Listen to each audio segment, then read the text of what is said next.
या ठिकाणी जो पण शेतकरी असेल आणि तो शेती करून आता उदरनिर्वाह करतो त्यांच्यासाठी उभं करतो टाळ्या वाजायच्या शेतकरी आपले. पण मला 12वीची प्रेमाचा गुलकंद ही कविता आवडते.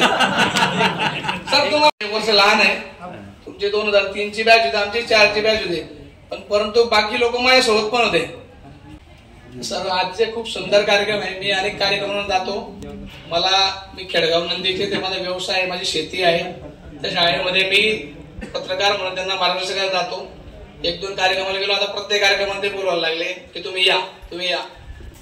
मी देखील तुमच्यापेक्षा लहान आहे, तुम्हाला मार्गदर्शन करायला इतका मोठा नाहीये, परंतु आपल्या सभोवतालच्या जीवनामध्ये कालपर्यंत आपण बालक होतो, आज आपण पालक झालो. सामाजिक जीवन जगत असताना आपल्याला सामाजिक जबाबदाऱ्या फार आहे. एक काळ होता की शाळेमध्ये शिक्षक जर पाहिजे तर आपण काय करायचं तुम्हाला सगळ्यांना माहिती आहे. पण आजची परिस्थिती सरांनी उजाळा दिला की आजचे विद्यार्थी विचित्र आहेत.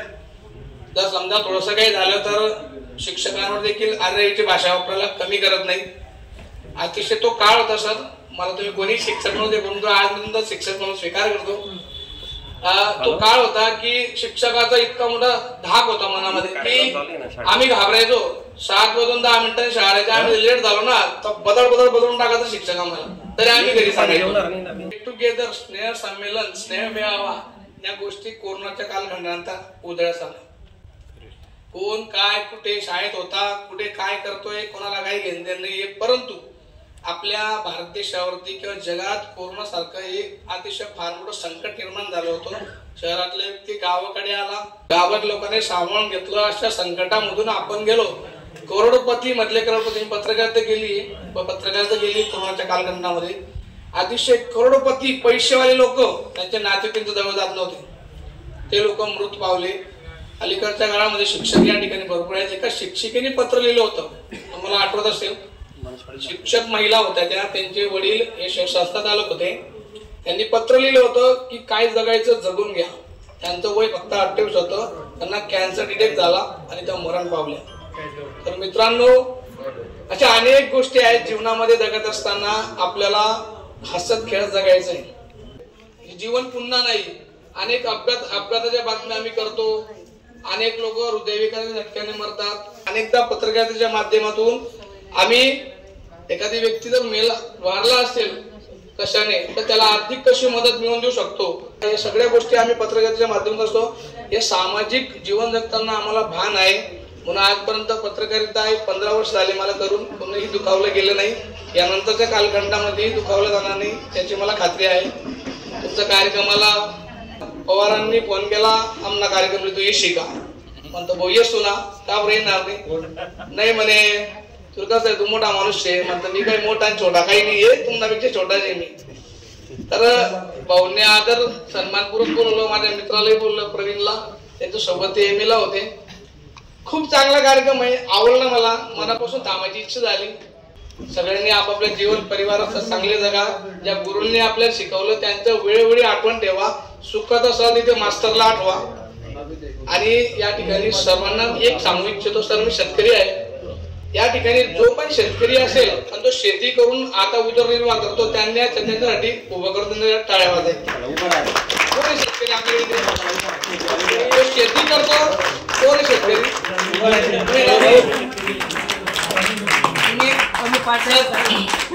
शेतकरी हा जगाचा पोशिंदा आहे. शेतकरी जगवेल तर सगळे परिचित लोक आहेत. तुम्ही आपल्या भारत देशामध्ये जी शेती उपलब्ध आहे ती शेती बघा आणि विदेशातली शेती बघा. आता शालक हा कॅनडामध्ये तो पावणे 100 रुपयाला एकर लसूण मिळतो म्हणे. आपल्याकडे 100 रुपये किलो आहे. 100 मध्ये 3-3 किलो भेटस का, तरी आपण त्याला व्हॅल्यू देत नाही. पोलीस बांधवांचे अभिनंदन. वाल्मिकचा फार संघर्ष वाईटच आहे. वाल्मिक माझे मामा आहेत ते, पण आम्ही बरोबर एका वयाला आरतरी करतो. वाल्मिक 1 मार्कांनी राहिला होता. पूर्ण ग्राउंडवर ते लढला होता. पूर्ण ग्राउंड त्याला समजायचं, तू हारू नको, तुझ्या सोबत आम्ही सगळे.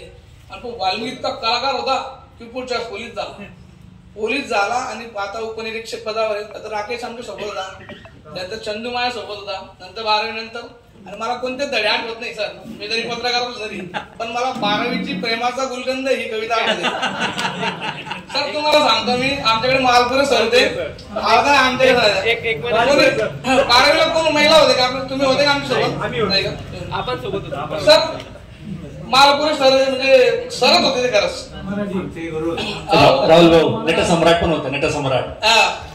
त्यांनी आमची प्रेमाचा गुलकंद कविता किती दिवस शिकवायला पाहिजे? 2 पानची कविता 6 महिने. अरे प्रत्येकीचा ते संदर्भ द्यायचे, प्रेमाचा गुलकंद. ते गुलकंद कुठे गेले तेच समजलं नाही मला. पहिला अध्याय होता 21 दिवस. त्यांनी ते मला पहिलंच कडवं शिकवलं. 21 दिवस प्रेमाचा गुलकंद चालला. मला तर असं वाटायचं की फक्त 8 प्रश्न येणार आहे परीक्षेला आणि हेच उत्तर द्यायचंय आपल्याला. म्हणून तुम्हाला सांगतो मी, तो काळ गेला. हा, तो काळ गेला. आता नवीन काळ आहे. धकाधकीच्या जीवनामध्ये कोण कधी जाईल काही माहिती नाही. सगळ्यांशी बोला. एक संकल्प करा की आजपासून पुढे कुणाबद्दलही राग ठेवणार नाही किंवा समाजात जीवन जगत असताना कुठल्याच व्यक्तीबद्दल राग ठेवायचा नाही. हा बुतून नालायक जाय बुतू तिकडे, आमनं तुमची काही लेनदेन नाही. अशा परिस्थितीमध्ये हा सगळा समाज आणि आपल्या सगळ्यात जायचंय. वेळ खूप झाली. सरांना तुम्हाला ऐकायचंय. पत्रकार मला संधी दिली. माझे 2 शब्द तुम्ही ऐकून घेतलं. वेळोवेळी समाजात कुठेही आपल्याला माझी गरज पडत असेल तर नक्कीच हक्काने फोन करा. कुठेही अडचण, त्या पोलीस मॅडम त्या मॅडम तुम्ही सांगितलं की हवालदार म्हणजे पोलिसांनी पकडलं मला फोन करा, तसं मलाही कोणी पकडलं तर फोन करा. आम्ही नक्कीच तुम्हाला फोन करू. तुमच्यासाठी आम्ही मदत करू. नक्कीच मला संधी दिली. माझे 2 शब्द संपवतो. जय हिंद, जय महाराष्ट्र.